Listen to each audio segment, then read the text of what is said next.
I'm going to make this stuff solid so I can actually survive getting back up. Okay.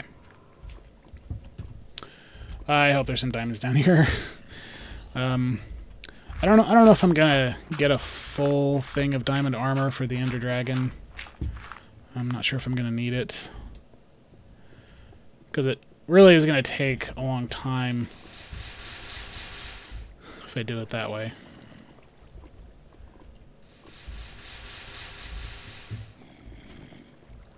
New diamond.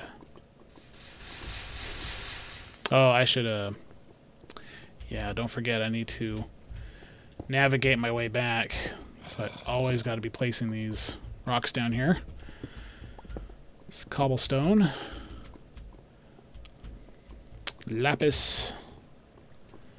Redstone. Yeah, I could probably use some of that.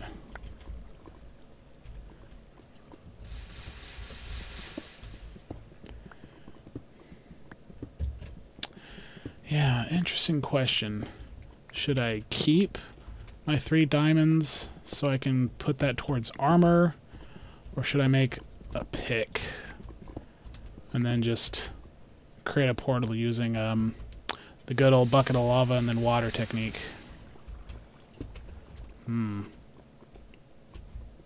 That's an interesting question. I got the feeling that finding diamond this way is going to be really hard because I can hardly see. There we go.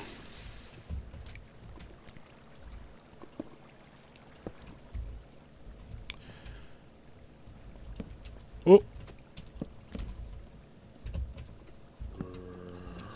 Alright, well, looks like I'm out of the diamond layer now. I'm still in the diamond layer, but, I'm definitely on my way out to the diamond layer. Then I'm going back into the diamond layer. I don't see any diamonds. I need those diamonds. Another good place to find diamonds is actually chests.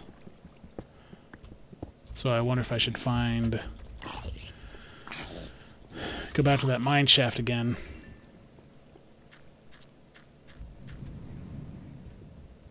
Oop, heard something brush back behind me. Alright, I need to plug this water up. I hate water. This running water is so annoying. There we go. Oh, it's even slow going down.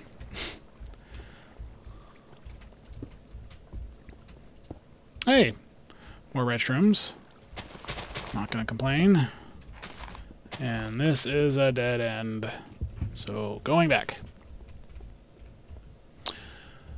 So, anyways, but yeah, as far as games that I like or games that I want to make, I do like the idea of figuring out a way to make educational games. In Chris Crawford's Dragon Speech, which was it's basically the speech where he quit the video game industry per se. I mean, well, you just have to watch it. Again, I'll post the link to that in the description. But one of the things he talked about in that talk is he was talking about how cats, they learn how to hunt by playing. And humans, learn how to, do things in a very similar way. When we're playing, we're learning how to do something. And you can actually use video games to do that. I mean, could you imagine if you could recreate the human body, simulate it in such a way that it will react realistically to any way that you can manipulate it, and then said, okay, surgeons, here's the human body, here's the condition that it has or some type of a disease, figure out a way to perform a surgery to fix it. And if they have a human body that's simulated, quite realistically right there in front of them, they're going to be able to just try a bunch of different things and be like, all right, I wonder if this will work. Nope, that killed the patient. Well, it's a good thing it was just a computer simulation, right? And oh, that's not going to work. Or I'll do this, then maybe rise this up a little bit so I don't get burned. But yeah, you can do just, have a computer simulation and then just say, yes, diamond! Or they can say, all right, let's just play around with this and, see what type of techniques we can, come up with. It's kind of like the folding at home thing where they created a simulation for, folding proteins and stuff like that. And they just have your computer run the simulation and then figure it out. But instead of just having a computer just randomly, choose, whoops, good thing I made some more pickaxes. But instead of having a computer just kind of randomly doing it, you can have people interact with it using their brains. And I think what got me to start thinking about this is when Guitar Hero started taking off. When that game, people started loving it because of the mastery. It's kind of the mastery element that people liked in the game. And I was thinking, if they gave you a real guitar and you started playing... Oh, hello? That was creepy. Seeing the Enderman. Oh, man. But, I mean, Guitar Hero, if it was a real musical instrument, or even like a piano, and, if people started learning the actual notes and actual technique for these songs, they could take all the time that they spent learning how to play Guitar Hero, but then come away with it actually learning how to play. And that type of thing interests me a lot. And that was one of the things that I wanted to make, was kind of a rhythm game with you plug in a mini keyboard and you basically learn how to actually play the piano. There is some other... There's a program that kind of does that. It's synth something or other. I'll, again, check the description for that, but basically you give it a MIDI file, and then it shows you the notes. It's kind of a piano roll, and then you match it. Hey, look at this! That is the mine shaft, and that's a spider. Oh, yikes. Okay, I'm not ready to go up there just yet. I do want to see what's here at the... You are silly, Sir Enderman.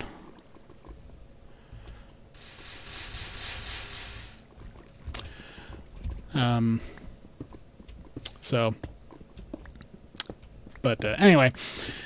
But yeah, the advice from the writer was to find games that you like, and actually went ahead after I recorded that other set of videos. I found this list of games that I liked. It's Descent. I like that game a lot, and I'm going to be doing a Let's Play for that coming up fairly soon. What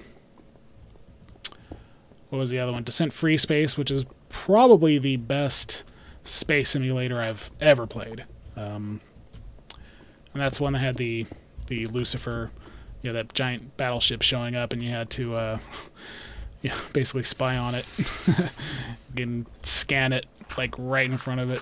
It's this whole idea of seeing the bad guy first before you actually end up fighting it. So that was a very, very neat thing that they did there. Very awesome.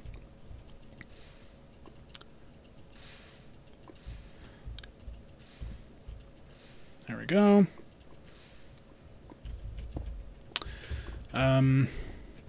Let's see, Mirror's Edge, I like that because of the parkour. Deus Ex, that was a game that I played in high school, and I loved it because people were actually reacting to my actions. If you'd sneak into the girls', I guess not sneak in, but if you go to the women's restroom, you had this character who hated you for the rest of the game, and your boss would tell you, like, dude, don't do that. We're in a professional environment. Cut that out. I was like, holy cow, they actually thought of that. But yeah, it seems like they pretty much thought of everything in that game. I was really impressed. In fact, some things happened were just an accident. There was some guy that, the anti-terrorist organization that I was working for told me to kill. I was like, okay, yeah, I'll kill him. And I pulled out my rocket launcher, but I ended up killing both the guy I was ordered to kill and the female agent that was there. And the guy on my radio was like freaking out over what he just saw, and he said, "It's like, all right, I'm only gonna do this once, but I'm gonna cover for you." And I was like, "Dude, it was totally an accident." I was thinking, but I was like, man, they thought of that. I didn't even think that was an option. In fact, I played it a second time through, which I don't do very often for games. I don't play games twice through very often, but that one I did just to see what other choices I could have made and what the consequences of those actions were going to be. And I was quite surprised. Why am I putting this here? My food there. Oh, I do have some more zombie meat. Maybe I'll eat that up. But yeah, I liked that one for that reason. Gameplay in it was kind of whatever. But still tons and tons and tons of fun. So I am looking for a chest. That's interesting. Let's see. Chests around here. Oh, I hate that water. Just stop. There we go. Nope, nothing here. I'm going to get this iron, though.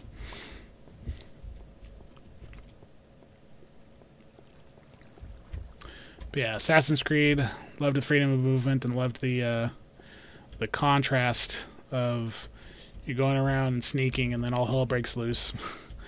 I loved that. Hey, look at this. I found my way back. This looks familiar, doesn't it? Yep. All right. So I have reconnected with the mines. Of course, that's on the left, so that means I'm going back home. But what I really want to do is I want to go deeper. So I'm going to go deeper into a dead end. That is why we... Oh, gold. Okay, that's the reason why I didn't block this off, because there's gold here. But yeah, otherwise, that's right, I recall I did not block that off for a reason, but that is the reason why we block that stuff off, is so we can not go down areas that have already been explored. Like this one, for example.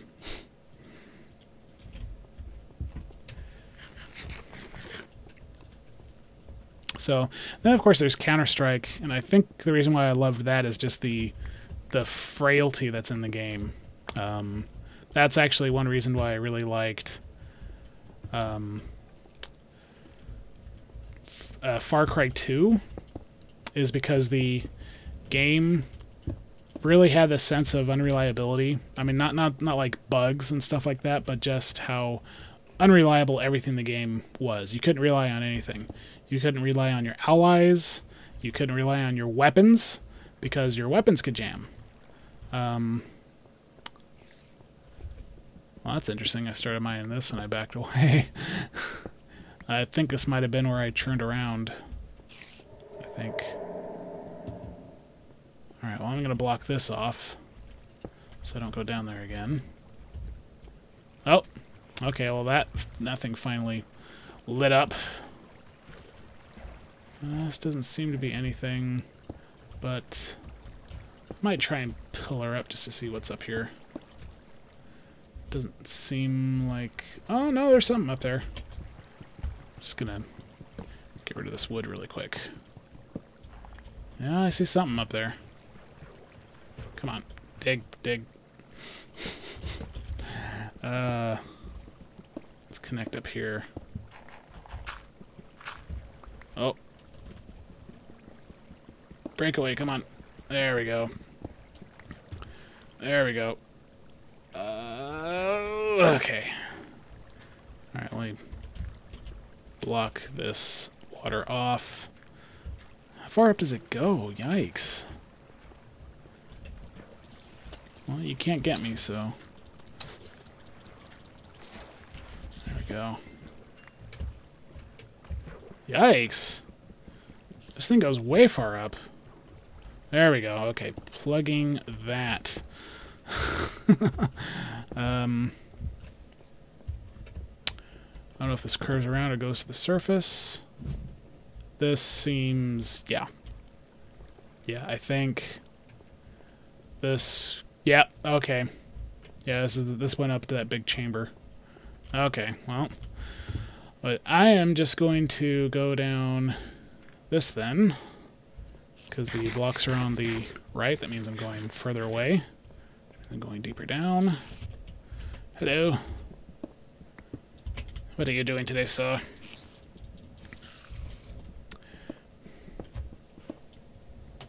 Let's see, other games that I liked. Team Fortress 2, I wasn't really too sure why I liked it. Probably because I just had friends that played it, but yeah, Far Cry 2, I loved the random element in the game as far as the way your weapons would jam. So it's like right in the middle of combat, your weapons would just lock up. And that was probably the coolest thing ever that they've done in a game, and I hope they keep that in Far Cry 3. I'd be really disappointed if they got rid of that. I've already been up here. In fact, that's how I got up there. Let's see, what's this? This is interesting. Let me block that off. Then kind of step over this like so. Okay. Hey, remember this? I wonder if I should pick these up again. Perhaps I should. Oh. Ha. Actually, I'm gonna place these again because I just realized how low my my sword is. Yeah, let's cook some of that. Oh, I have not mined any coal. Really? Have I not mined any coal? I don't want to put wood in there. There we go. Oh, good thing I found some quick.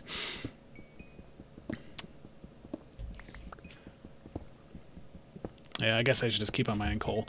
Usually I just use coal so much because I use so many torches.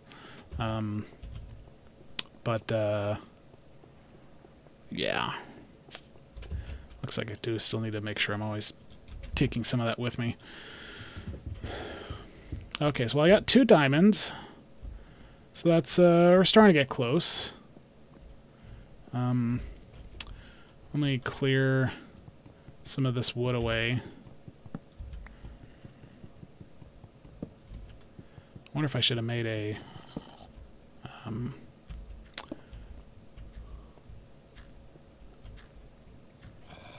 creeper. I'm wondering if I should have made some, like a pickaxe so I can get some of these fences.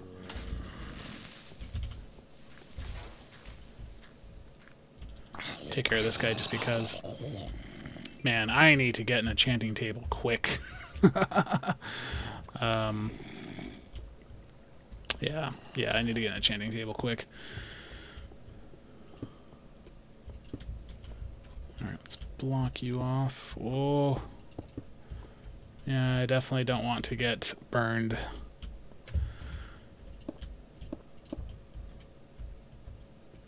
There we go.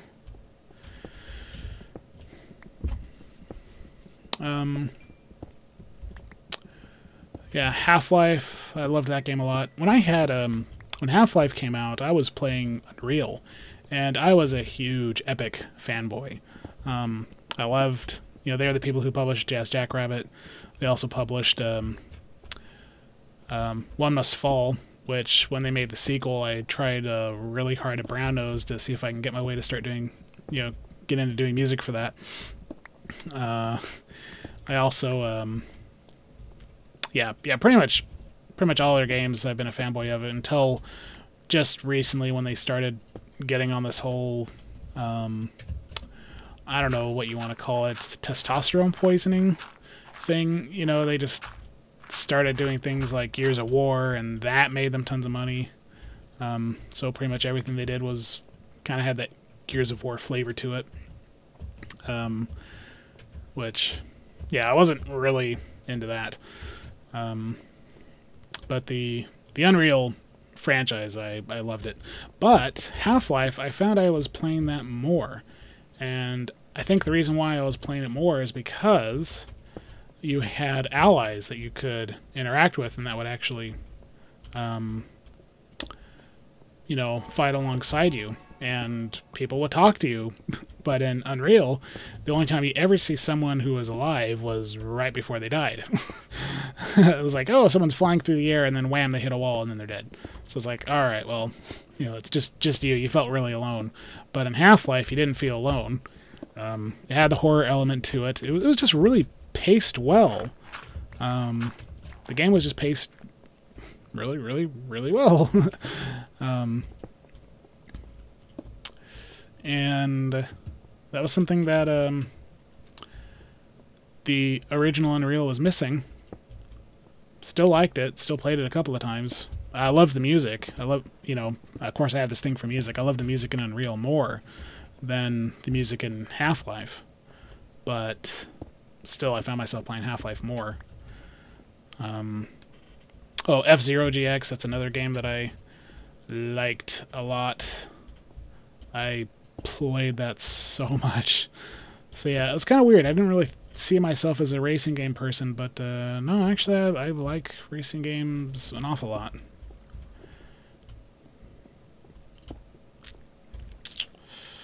Oh, I'm starting to get pretty deep in here. Then here we come out at the ravine. Oh, crap. Oh. Alright. A little bit of a misstep there. I'll work my way back up. Somehow. Okay.